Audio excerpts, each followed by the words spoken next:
नमस्ते सबैजनालाई। आज हामीहरू कुरा गर्नेवाला छौँ बिजनेस रिसर्च मेथडको युनिट 2 मा रहेको लिटरेचर सर्चिङ एन्ड थियोरिटिकल फ्रेमवर्कको बारेमा। हाम्रो अर्गनाइजेसनले विभिन्न सर्भिस र प्रोग्रामहरू एफोर्डेबल प्राइसमा प्रोभाइड गर्दै आएको हुनाले यदि तपाईँहरू test preparation courses, language classes, entrance and scholarship preparation, government and लोकसेवा preparation, police, army and security exams, computer and IT courses, vocational and professional skills, study abroad सर्भिसेसहरूको लागि हामीहरूलाई सम्पर्क गर्न सक्नुहुन्छ। सम्पर्कका लागि तपाईँले यो भिडियोको डिस्क्रिप्सनमा गएर या त हाम्रो च्यानलको अबाउटमा गएर पनि हामीहरूलाई सम्पर्क गर्न सक्नुहुन्छ। यसमा चाहिँ हामीले नर्मली के कुराहरू पढ्यो भने राम्रो हुन्छ भन्दाखेरि literature review and it's benefits and sources, त्यसपछि रिसर्च प्रब्लम, हाइपोथेसिस, रिसर्च प्रोजेक्टको बारेमा, त्यसै गरी डिडक्टिभ एन्ड इन्डक्टिभ एप्रोच, त्यसपछि लिटरेचर सर्वे र थियोरिटिकल फ्रेमवर्क। यति पढ्यौँ भने चाहिँ यो च्याप्टरबाट इनफ हुन्छ। अब सुरुमा चाहिँ हामीहरूको के छ भन्दाखेरि लिटरेचर रिभ्यू छ, यसको बारेमा बुझौँ। A literature review is a systematical and critical examination of studies, theories, books, articles and other relevant materials related to research topic. अब यो लिटरेचर रिभ्यूबाट चाहिँ हामीले के बुझ्न सक्यौँ भन्दाखेरि यो एउटा सिस्टमेटिक र क्रिटिकल एक्जामिनेसन हो। के गर्ने, पुराना बुक्सहरू हुन्छन् जुन रिसर्च अलरेडी गरिसकेको त्यो बुक्सहरूसँग रिलेटेड कुराहरूलाई पढ्ने, त्यसपछि हामीले जुन रिसर्च गर्न लागेको छौँ नि त्यो रिसर्च गर्दाखेरि विभिन्न टपिक्सहरू हुन्छ, त्यो टपिकसँग रिलेटेड कुराहरूलाई चाहिँ हामीले अरूले अलरेडी रिसर्च गरेको कुराहरू, अरूले पहिल्यै लेखिसकेको कुराहरू, त्यस्तो कुराहरूलाई चाहिँ हामीले फेरि पढ्छौँ, राम्रोसँग पढ्छौँ, बुझ्छौँ भनेपछि त्यसलाई लिटरेचर रिभ्यू भनिन्छ है। अब यो किन गर्छन् भन्दाखेरि it helps researcher understand what has already been studied and identify gaps for further research. अब रिसर्चको मेन थिम के हुन्छ भन्दाखेरि नयाँ नलेज गेन गर्नुहुन्छ, एउटा हामीले पहिला माथि पढिसक्यौँ। अर्को चाहिँ के हुन्छ भन्दाखेरि कुनै पनि प्रब्लम सल्भ गर्नको लागि हुन्छ। अब पहिल्यै त्यो रिसर्च भइसकेको छ भनेपछि त हामीले फेरि त्यो रिसर्च गर्नु परिरहेन हो किन, त्यही भएर नयाँ कुरालाई रिसर्च गर्नुपर्छ। त्यसैले चाहिँ हामीको अलरेडी रिसर्च भइसकेको छ कि छैन, त्यसपछि यो रिसर्चबाट के कुराहरू पाउन सकिन्छ, त्यो सबै चाहिँ हामीले लिटरेचर रिभ्यूबाट पाउने हो कि, बुझ्यौ नि। गरी अर्को छ अब बेनिफिट्सहरू। लिटरेचर रिभ्यूको फाइदाहरू के छ, provides background information about the research topic. अब हामीले कुन टपिकमा रिसर्च गरिरहेको छौँ त्यसको बारेमा ब्याकग्राउन्ड त्यो कस्तो छ, के छ भनेर थाहा पाउनको लागि। त्यसपछि आइडेन्टिफाइज रिसर्च ग्याप, अब के छ रिसर्चमा ग्यापहरू, त्यो ग्यापहरू आइडेन्टिफाई गर्नको लागि। Avoid duplication of previous studies, यो लिटरेचर रिभ्यू गऱ्यौँ भने के हुन्छ भन्दाखेरि पहिलाको पुरानो कसैले गरिसकेकोलाई चाहिँ डुप्लिकेट हुने भएन।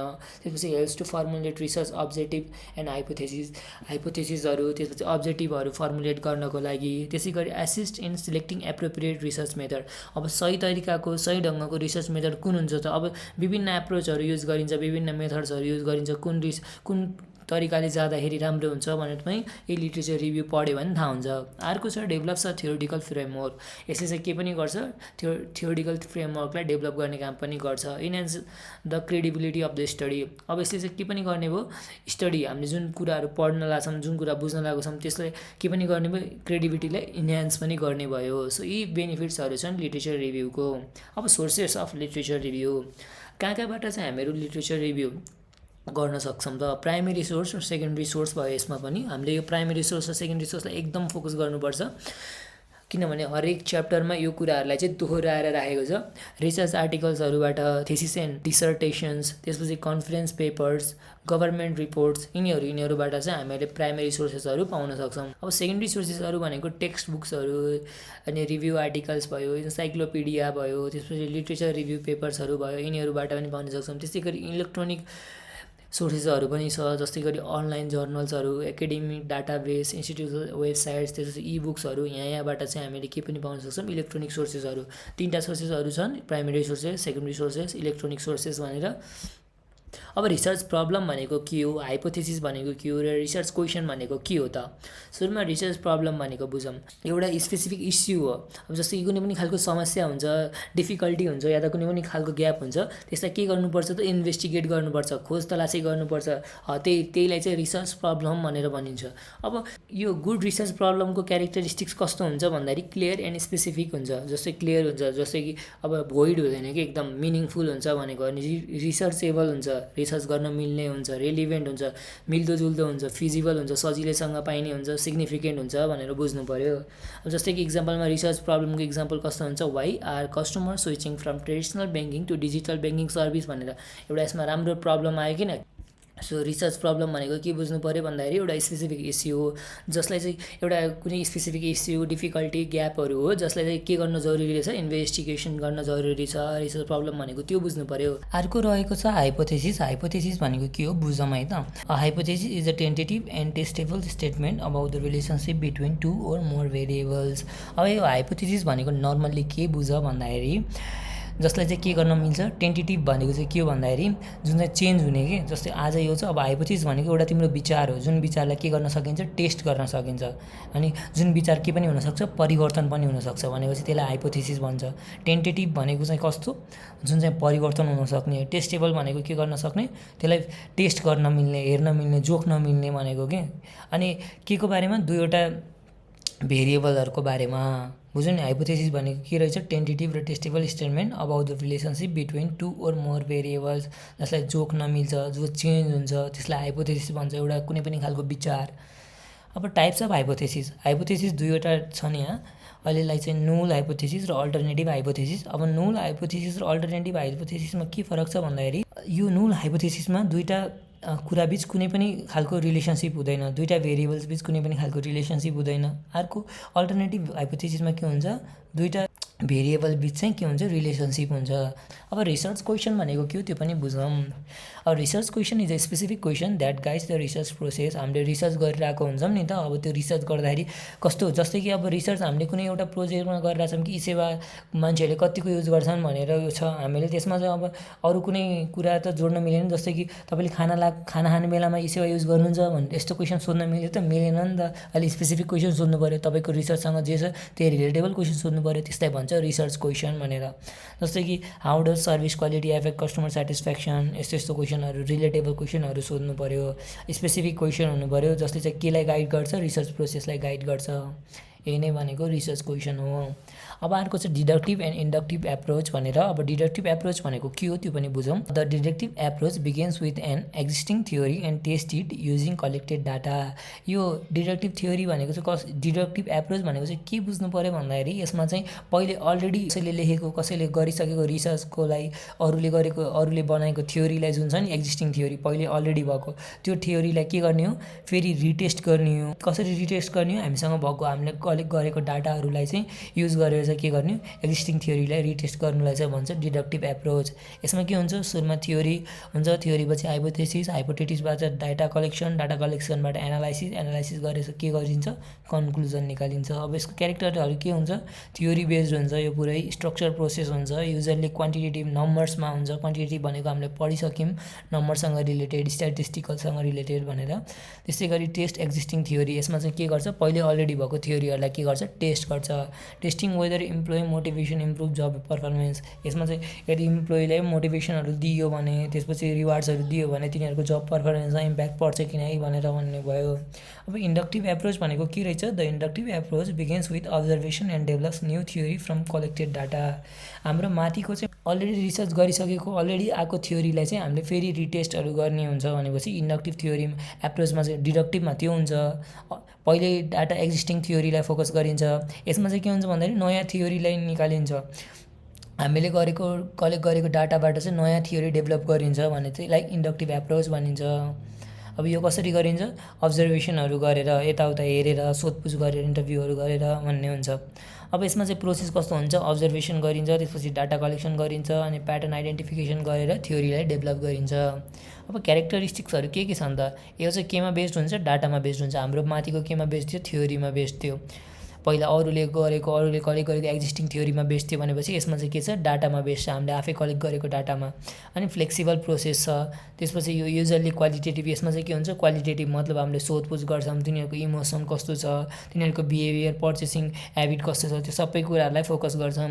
अब जेनेरेट्स न्यू थ्योरी यसले के गर्छ नयाँ थ्योरीलाई जेनेरेट गर्छ। Literature survey is a comprehensive review of existing studies related to research topic. अब हामीले कुन टपिकमा रिसर्च गरिरहेको छौँ त्यसमा लेखिएको पहिले अलरेडी एक्जिस्ट गर्ने थ्योरिजहरू जुन छन् त्यो थ्योरिजहरूलाई राम्रोसँग एकदम डिप थिङ्किङ गरेर एकदम गहिराइमा हामीले पढ्छौँ, बुझ्छौँ, कम्प्रिहेन्सिभ नलेज गेन गर्छौँ भनेपछि त्यसलाई लिट्रेचर सर्वे भन्छन्।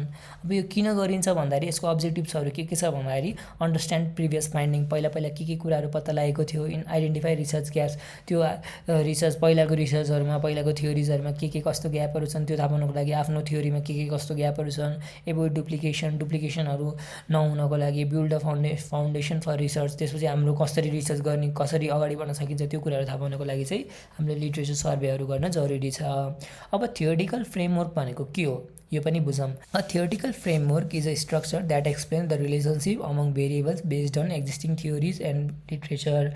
अब यो थियोरिटिकल फ्रेमवर्क भनेको के बुझ्नु पऱ्यो, एउटा स्ट्रक्चर हो जसले चाहिँ केलाई एक्सप्लेन गर्छ, रिलेसनसिप के को रिलेसनसिपलाई variable based on existing theories र लिट्रेचर। एक्जिस्टिङ भनेको अलरेडी भएको थियोरिजहरू जुन छ तिनीहरूलाई लिएर, लिट्रेचरहरूमा के कस्तो कुराहरू रिलेटेबल छन्, के कुराहरू भिन्नता छन्, ती कुराहरू सबै थाहा पाउनको लागि चाहिँ हामीले थियोरिटिकल फ्रेमवर्क युज गर्छौँ। यसले केलाई एक्सप्लेन गर्दो रहेछ, रिलेसनसिप, केसको रिलेसनसिपलाई variable based on existing theories and literature भनेर। It serves as the foundation for the research study. हामीले कुनै पनि खालको रिसर्चहरू गर्छौँ भने यसले एकदम ठुलो इम्प्याक्ट पार्छ, यो युजफुल हुन्छ।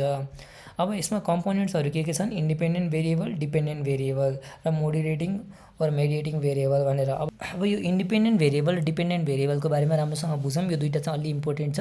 इन्डिपेन्डेन्ट भेरिएबल भनेको के बुझ्नु पऱ्यो भन्दाखेरि यसले चाहिँ अरू भेरिएबललाई के गर्छ, इन्फ्लुएन्स गर्छ, अनि जब इन्फ्लुएन्स हुन्छ नि तब कुनै रिजल्ट आउँछ भने त्यो चेन्ज भएको रिजल्टलाई चाहिँ हामीले डिपेन्डेन्ट भेरिएबल भन्छौँ। जस्तै कि एउटा इक्जाम्पलमा हामीले इम्प्लोइहरूलाई मोटिभेसन दियौँ, रिवार्ड्सहरू दियौँ, त्यसपछि तिनीहरूलाई हुन्छ नि तिनीहरूको वर्किङ इन्भाइरोमेन्ट राम्रो गराइदिउँ भने के हुन्छ, यो इम्प्लोइहरू ओभर एक्टिभ हुन्छन्, राम्रो हुन्छ, त्यसपछि तिनीहरूले गर्ने कामहरू पनि सुध्रिन्छ, हो कि नै, तिनीहरूको पर्फर्मेन्स राम्रो हुन्छ।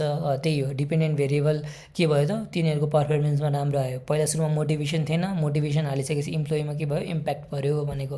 अब इन्डिपेन्डेन्ट भेरिएबलमा सर्भिस क्वालिटी भयो। अब यदि सर्भिस क्वालिटी राम्रो बनायो भने के हुन्छ, कस्टमर सेटिस्फ्याक्सन पनि राम्रो हुन्छ, इम्प्याक्ट भयो कि नै, त्यही भनेको।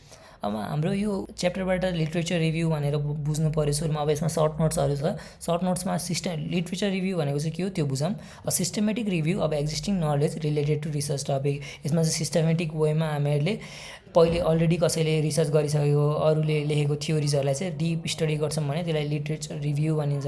अब रिसर्च प्रब्लम भनेको कुनै पनि खालको एउटा इस्युलाई हामीले के गर्छौँ, एउटा प्रब्लम इस्युहरूलाई हामीले के गर्छौँ, फेरि इन्भेस्टिगेसन गर्छौँ र त्यो प्रब्लम्सहरूबाट हल निकाल्ने प्रयास गर्छौँ, प्रब्लमलाई सल्भ गर्ने प्रयास गर्छौँ। अब हाइपोथेसिस भनेको के बुझ्नु पऱ्यो, हाइपोथेसिस भनेको टेन्टेबल एन्ड टेस्टेबल भनेको यो कस्तो हुन्छ भन्दाखेरि चेन्ज हुन सक्ने र टेस्ट गर्न मिल्ने खालको कुनै पनि रिलेसन, दुईवटा भेरिएबल बिचको रिलेसनसिप छ भने त्यसलाई हाइपोथेसिस भन्छ।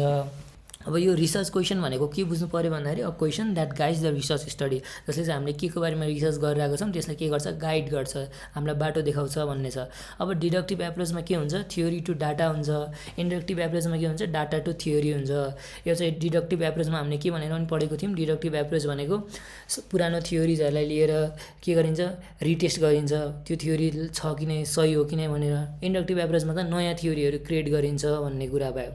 अनि हामीले थियोरिटिकल फ्रेमवर्कमा के बुझ्यौँ, थियोरिटिकल फ्रेमवर्क भनेको एउटा यस्तो मोडल हो जसले चाहिँ के देखाउँछ, दुईवटा भेरिएबलको रिलेसनसिप देखाउँछ। जस्तै कि फर इक्जाम्पल हामीले यदि सर्भिस क्वालिटीलाई इम्प्रुभ गऱ्यौँ भने के पनि हुने भयो, हाम्रो कस्टमर सेटिस्फ्याक्सन पनि हाई हुने भयो। यो कुराहरूलाई पनि एकदम फोकस गरौँ। सो यति कुराहरूलाई चाहिँ एकदम फोकस गर्नु पऱ्यो। Research problem, hypothesis, research question, deductive approach, inductive approach, theoretical framework, यो कुराहरू चाहिँ एकदम इम्पोर्टेन्ट छ च्याप्टर 2बाट।